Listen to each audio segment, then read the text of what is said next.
This is a show, and I can be your friend, but I'ma knock your ass out if you touch me again.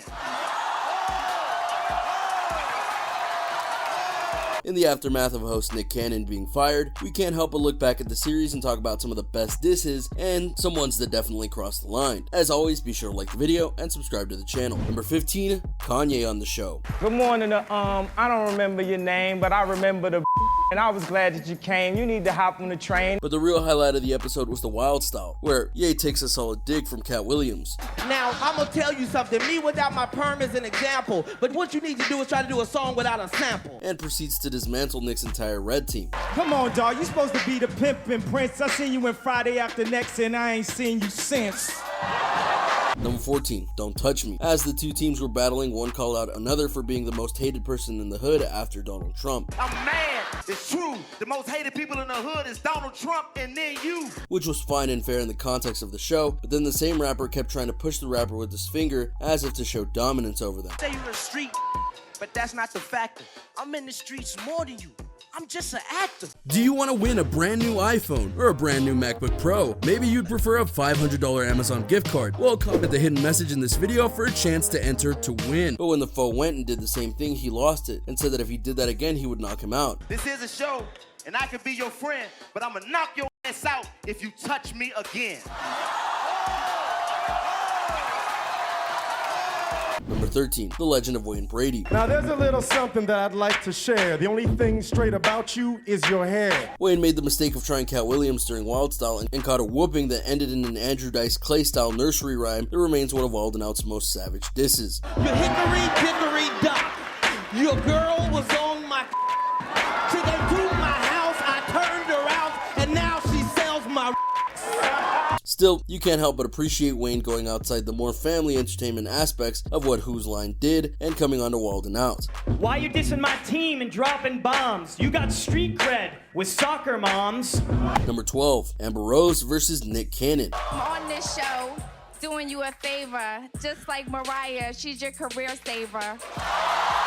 That diss got everyone going and the crowd was in shock at that, as was Nick Cannon. So why does this one cross the line? Because to say that Mariah Carey saved Nick Cannon's career is a bit of a lie. Yes, it definitely made him more visible and arguably more famous, but as he has noted, since many disses of this nature, it's been a while since they've been divorced. He's hosted many shows and he made Wild 'N Out before he was even married to her. So while the diss was devastating in its own right, it wasn't really the most accurate thing ever. Number 11, Snoop Dogg. Big Snoop Dogg, straight reppin' the blues, but how you gon' crip walk with them ugly ass church shoes? Anyone following the Dogfather's career has more than likely seen him destroy freestyles off the dome, and Nick finds out in Wild Style when he said, I was on MTV about a year ago. They say, Snoop, you want to do another show? I say no.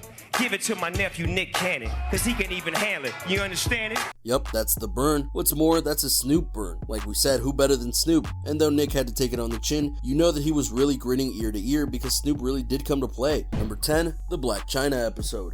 With all that plastic, who's gonna smash? Your body recyclable, but your career is trash. This particular episode was all kinds of out of hand, and not in the good way. When Blac Chyna came onto the show a few years back, Nick Cannon opened up a freestyle on her by citing her former relationship with rapper Tyga, who was arguably most famous for being the guy who dated Kylie Jenner when she was just 16. He noted that he wouldn't talk about Tyga because he was doing a minor, but then went on to say that he didn't want to insult Blac. I just want to spend one night in China. And your last baby daddy, he was with a minor, so I ain't gonna say nothing bad about you, because I just want to spend one night in China. Not the least of which is that the diss on Tyga was basically saying that he committed a crime in regards to being with Kylie, which there is no proof that this happened, and then basically saying that he wanted to hook up with Chyna right after that. The really sad part though is that the raps and the disses from that point on got more and more ugly and juvenile. Oh, first baby daddy used to get repoed, and the second baby daddy out of shape, and I know I got a chance with that ass, cause girl, your standards all over the place. To the point where one member of the red team wanted to leave because of a diss a fellow teammate said. Wait a minute, no. Yeah. Number 8, the Doughboy. In this particular game, Nick and Zendaya, who were on opposite teams, had to put water in their mouths and not spit it out while the other sides tried to make them do a spit take. For Doughboy, he decided to get physical in a way by asking Nick if he could tell that he lost weight. Hey yo Nick, can you tell I lost weight or no? What about now? When it was clear Cannon was going to react to this, he went full tilt and took his shirt off. Again, did it cross the line? Probably not, but it was definitely something no one expected to see that night. Number 6, the Carrie Factor. This one didn't cross the line, but it's one that might have obliterated lines in regards to just how much this show could do and how far they could push things. Back in 2013, Cannon was doing an episode where one of the games was to attract someone's attention via comical line. In this case, a young woman. Cannon was last to go on, and he started off with a simple line of "What's happening, baby girl?" to which the crowd exploded. Bring her home, Nick. What's happening, baby girl? But not for his line. Oh no, rather his wife at the time, Mariah Carey, had surprisingly showed up and looked like the bombshell she is and walked right up to Cannon and basically demanded that all of the flirting stop, because if he didn't, she would shut all this down.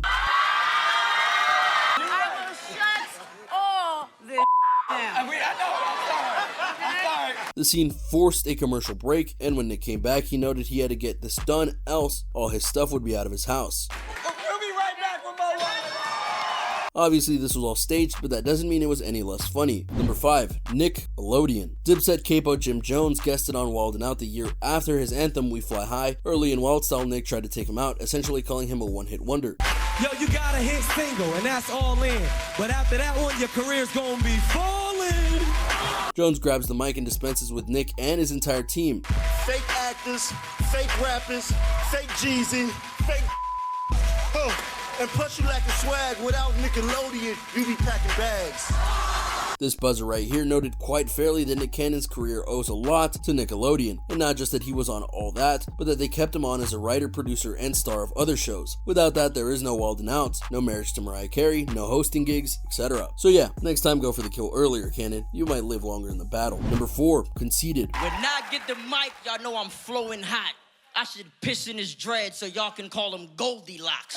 During Conceited's Wild Style appearances, they dramatically drop the beat and he goes in like a grind time main event. Now this is the truth, you hate it. Why the hell everything you like gotta be food related? He runs through Nick's platinum team in under a minute during the Kevin Hart hosted 5th season premiere. Why don't you just sit here and tell the public his favorite basketball team is the Denver Nuggets? Saving the best dig for last as he invokes the old Nick, Mariah, Eminem love-hate triangle. Now that's what I do. I'm killing him in here. This feminine, he's scared, he's horrified of vending machines because he heard Eminem's in there. That speaks for itself, don't you think? Number 3, Pie. Biggest roles is that played by D-Rec, who lets everyone know when the game is over, when someone screws up, and more. But one time Nick Cannon challenged him to one of their games where they have to use an unusual word in a freestyle rap, else get pie in the face. He agreed, but the fix was in, because everyone had a pie and surrounded him. The moment he screwed up, they all decked him with the pies. I'm on the stage, it's a celebration. Okay. All y'all need, Number 2, Hot or Cold. The Wild Style from the 2nd episode of season 6 features some memorable sparring between Nick and guest Nelly. So I'ma creep up beside you like a spider and steal all your like my name was Flow Rider. Yo, I was talking to Mariah. She said, Nelly, stop. Instead of Nick Cannon, she put Nick Cannot. But what rings out in this episode is comedian James Davis flipping Nelly's Chill t-shirt into a headshot about dude's floundering hit parade. When I saw chill on your shirt, I thought it was weird, but then I realized it hasn't been hot in here for over 10 years. Number 1, Late Night Questions. As noted, many people have made fun of Nick Cannon's relationship to Mariah Carey, but in one segment called Late Night Questions, the point is to have rival teammates be in bed asking questions about a topic. One time the topic was Nick and Mariah, and Cannon was ticked. Then the jokes started flowing in, and we'll just let the clip speak for itself. Just a pair of jeans, cause it's clear you wear the pants around here. Can you do that thing that you do that I like? Do I look like Christina Milian? And there you have it, a look at Wild 'N Out and the various disses that have fallen on both sides of the spectrum in terms of being too good or way too far. Do you remember when these disses happened? Which one of these moments was your personal favorite? Do you have another moment that should be on this list? Let me know in the comments down below. Be sure to subscribe, and I'll see you next time on the channel.